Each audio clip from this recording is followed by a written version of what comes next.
Good morning class.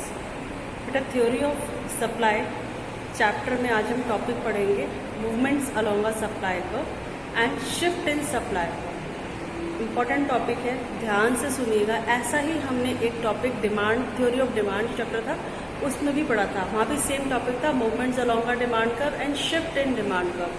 ठीक है, ये टॉपिक इम्पॉर्टेंट इसलिए क्योंकि इस पे बेस्ड आगे सारे कंसेप्ट आएंगे आगे चैप्टर्स में आपके, और फिर क्लास 12 में भी आपके ये काम आएगा। ठीक है ना। तो सबसे पहले मैं आपको एक चीज़ बताऊंगी। हमने इससे पहले सप्लाई फंक्शंस पढ़ा था। सप्लाई फंक्शंस में हमने बहुत सारे फंक्शंस से डिटर्मिनेंट्स पढ़े थे, जिसमें क्या था कि कौन कौन से ऐसे फैक्टर्स हैं, डिटर्मिनेंट्स हैं जो कि क्या करते हैं, किसी भी कमोडिटी की सप्लाई को इम्पैक्ट करते हैं, इन्फ्लुएंस करते हैं। तो पहले वो फैक्टर्स हल्का सा डिस्कशन कर ले कि कौन कौन से फैक्टर्स हैं those who are affecting the supply of any commodity. है ना। तो सबसे पहला जो इम्पोर्टेंट फैक्टर है वो क्या है, प्राइस ऑफ द कमोडिटी। किसी भी कमोडिटी के अपने खुद के दाम सबसे इम्पोर्टेंट रीजन होता है सप्लाई के चेंज होने का। तो ये किसी भी कमोडिटी का दाम एक तरफ, उसके अलावा सारे फैक्टर्स जो पढ़ेंगे वो एक तरफ, उन्हें हम कहते हैं अदर फैक्टर्स। सबसे पहला रीजन तो उसका अपना खुद का प्राइस हो गया। दूसरा जो रीजन होता है किसी भी कमोडिटी की सप्लाई का बढ़ने या घटने का, वो होते हैं अदर फैक्टर्स। मतलब प्राइस के अलावा कोई और कारण है तो उन्हें हम अदर फैक्टर्स में काउंट करते हैं, जैसे कि प्राइस ऑफ रिलेटेड गुड्स। अगर रिलेटेड गुड्स की कोई प्राइस चेंज हो रही है और इस वजह से प्रोड्यूसर सप्लाई में चेंजेस लेकर आ रहा है तो अदर फैक्टर्स में काउंट होगा।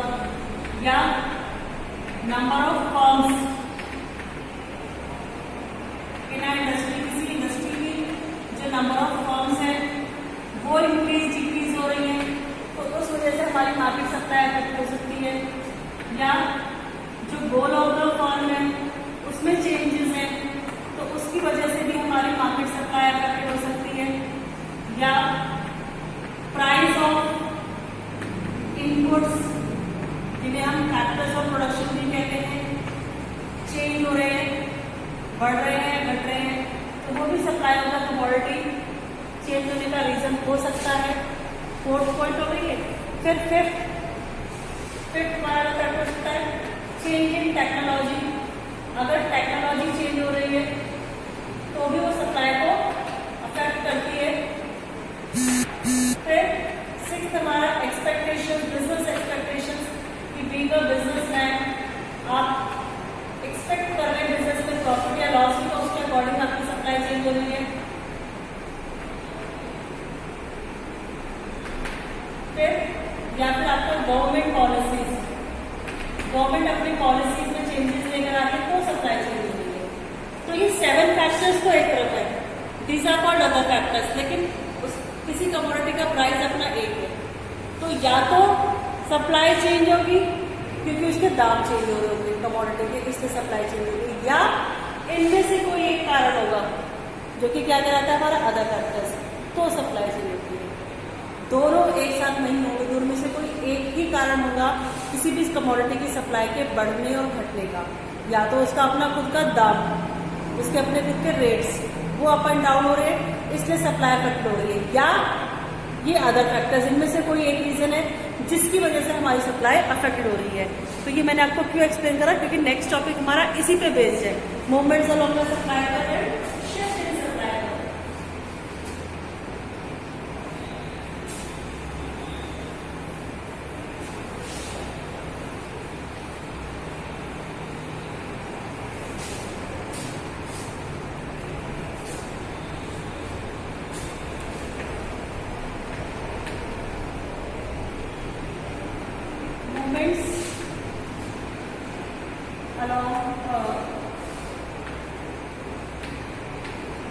सप्लाई कर्व, और इसको हम चेंज इन क्वांटिटी सप्लाई भी कहते हैं। चेंज इन क्वांटिटी सप्लाई, ठीक है। और ये हमारा है okay, shift in supply curve और it is called change in supply also. ठीक है, तो movements along the supply curve में क्या है? व्हेन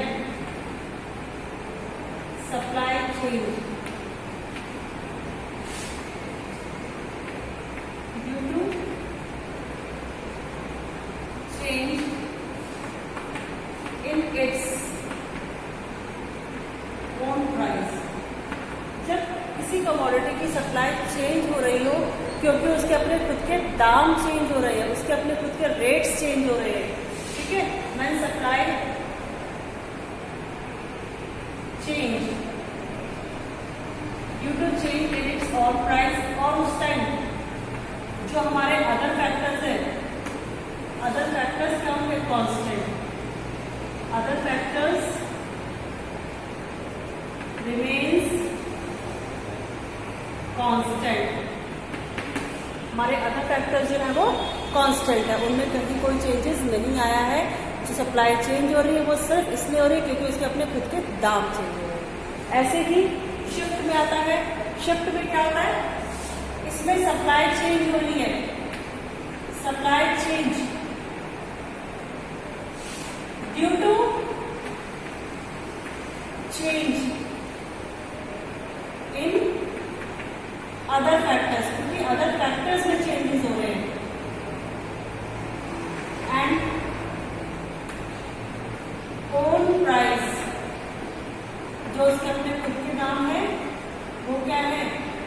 रिमेन्स कांस्टेंट, वो कांस्टेंट ही है।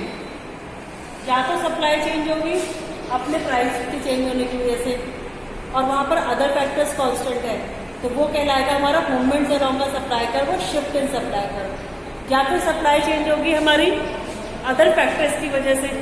यहाँ पे हमारा क्या कांस्टेंट है? उसके अपने खुद के दाम कांस्टेंट है। यहाँ पर सप्लाई चेंज होने का कारण कुछ और है। तो अगर सप्लाई चेंज होती है अदर फैक्टर्स की वजह से, that is called shift in supply और चेंज इन सप्लाई। और उस दौरान उसके अपने खुद के रेट्स क्या है? Price of the commodity constant है।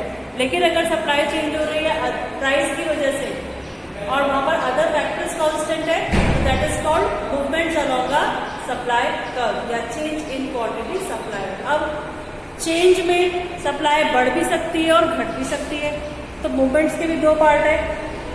ऐसी शिफ्ट में भी सप्लाई बढ़ सकता है और घट भी सकता है, तो उसके भी दो पार्ट है, वो डिस्कस करते हैं क्या क्या है।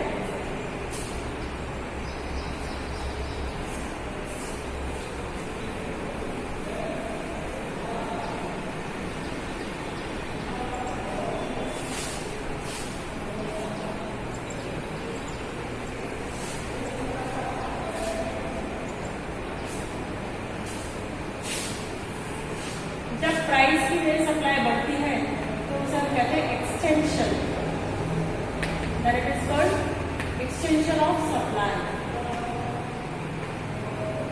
और एक्सटेंशन ऑफ सप्लाई में हमारा क्या हो रहा है? प्राइस राइज हो रहा है, सप्लाई भी राइज हो रही है, और अदर फैक्टर्स क्या है? कांस्टेंट।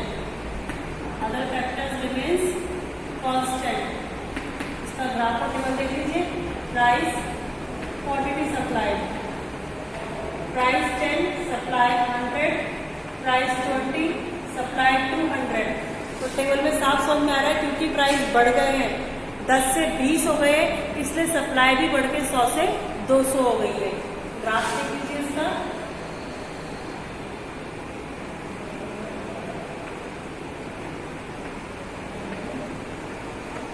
एक्स एक्सिस पर क्वांटिटी सप्लाई, वाई एक्सिस पर प्राइस, 100, 200। जब प्राइस 10 थे, सप्लाई सिर्फ 100 पीस की थी, तो पहला पॉइंट ये है। प्राइस 20 हो गए, सप्लाई 200 हो गई, सेकेंड पॉइंट ये है, तो ज्वाइन कर देंगे, सप्लाई कम हो जाएगा। पहले पॉइंट यहाँ था, फिर पॉइंट यहाँ आ गया, तो हमने मूव कराया किस साइड? Upward side. जब सप्लाई बढ़ रही होती है प्राइस की वजह से, तो points are moving upward, on the same supply curve. Supply curve एक ही है, पहले सप्लाई कर्व यहाँ पर था, फिर बढ़कर यहाँ पहुंच गया, तो that is called movements along a supply curve की सेम सप्लाई कर्व पे पॉइंट्स मूव करते हैं अपवर्ड या डाउनवर्ड। अपवर्ड कब मूव करेंगे? जब सप्लाई बढ़ रही होगी। और अगर कॉन्ट्रैक्शन सेकेंड पार्ट होता जहां पे क्या होता, सप्लाई प्राइस भी घट रही है, लेट्स सपोज ये हमारा कॉन्ट्रैक्शन हो गया,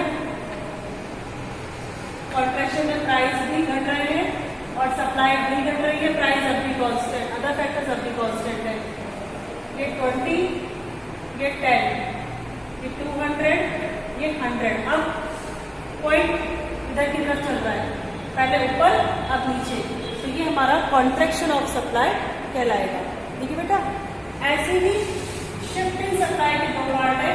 फर्स्ट, अगर हमारी सप्लाई इंक्रीज होती है अदर फैक्टर्स की वजह से, तो उसे हम इंक्रीज इन सप्लाई कहते हैं।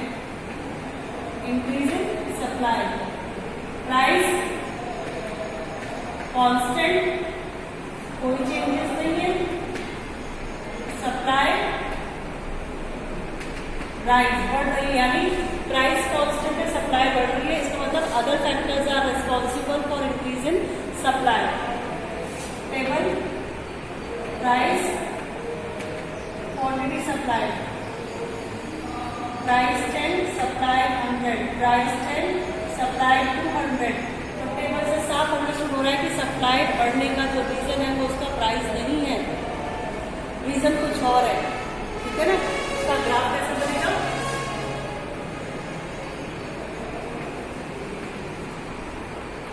यहाँ पे हम प्राइस शो करेंगे, प्राइस 10 की है, 10 के पहले 100 की सप्लाई, तो पहला सप्लाई का यहाँ से पास हुआ, फिर 10 पर लिया 200 हो गई, नेक्स्ट सप्लाई का हमारा यहाँ से पास है, पूरा का पूरा सप्लाई का शिफ्ट हो गया राइट वर्ड साइड। और राइट वर्ड साइड शिफ्ट कब होगा?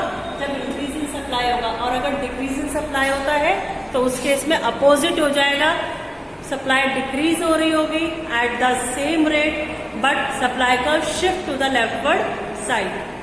ठीक है बेटा, तो ये हमारा टॉपिक था movements along a supply curve and shift in supply curve.